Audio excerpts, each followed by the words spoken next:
Hi everyone, welcome to the Highlights from Ukraine podcast, your daily audio summary of the latest news reported in the Ukrainian media.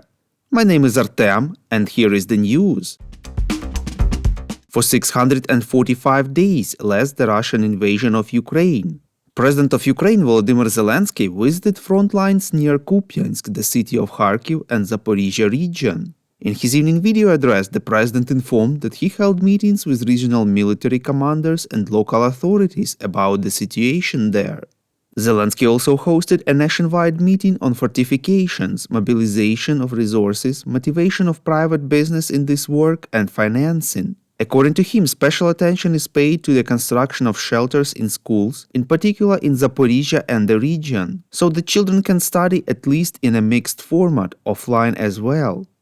While in Kharkiv, the president visited a metro school, where children study in classrooms like in a regular school, but in the subway that serves as a shelter. About 2,000 civilians were killed by Russian shelling in 2023 so far, reports Radio Liberty. According to Minister of Internal Affairs Igor Klimenko, the Russians fired 59,000 times against populated areas in 24 regions of Ukraine. As a result, 11,000 citizens were injured, 2,000 were killed. Most of the shelling occurred in Zaporizhia, Kherson, Donetsk, Kharkiv, Sumy and Chernigiv regions. He added that 101,000 instances of war crimes have been registered. Among them are shelling, abuse of the civilian population, deportation, illegal deprivation of liberty. On the night of 30th November, an explosion occurred on the Baikal-Amur main line in a tunnel used for connection with China, reports Ukrainska Pravda. According to the media source in the security forces, this is actually the only major railway connection between Russia and China. And currently this route, which Russia uses specifically for military supplies, is paralyzed. The explosion was organized by the Security Service of Ukraine. Four explosive devices went off during the movement of the freight train. Officially, the special service does not comment on these events.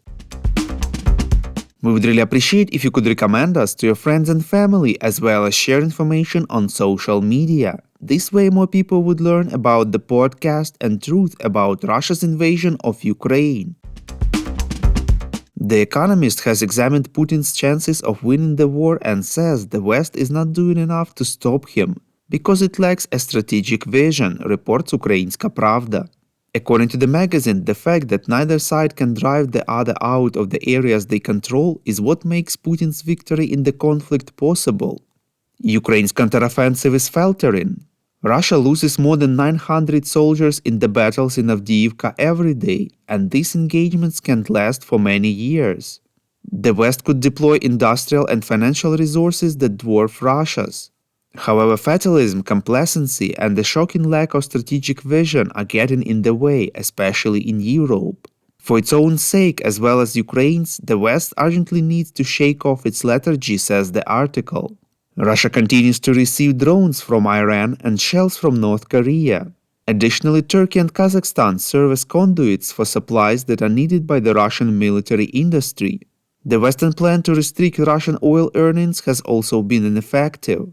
The Economist claims that people in Russia are accustomed to war. Putin can afford to give the families of those who are dying in battle a lifetime salary, and the so-called elite has tightened control over the country's economy.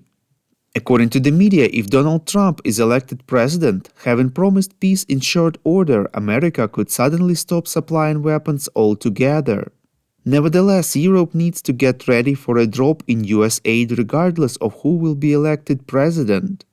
Putin as a threat won't disappear. Russia will rearm, it will have combat experience. Taking this into account, Europe's best chance of deterring Putin is by demonstrating its resolve by arming Ukraine with air defense and long-range missiles, capable of striking Russian supply routes. The writers claim that Putin appears capable of winning for the first time since 24th of February 2022. And that Europe's lack of a clear strategic direction is his greatest advantage. The First Lady of Ukraine, Olena Zelenska, was included in this year's list of the 25 most influential women in the world, according to the Financial Times, reports ICTV. Zelenska was added to the list of the most influential women by Estonian Prime Minister Kaja Kallas. The Estonian politician noted that she most admires the honesty, humanity, and stability of the wife of the president of Ukraine. As Kala said, like her husband, Zelenska has become a global symbol of resilience.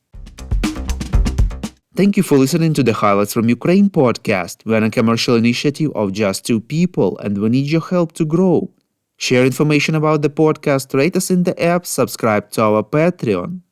With your support, we are getting better. We call on you to demand from governments of your countries to impose the toughest sanctions possible on Russia and its citizens to stop their invasion of Ukraine.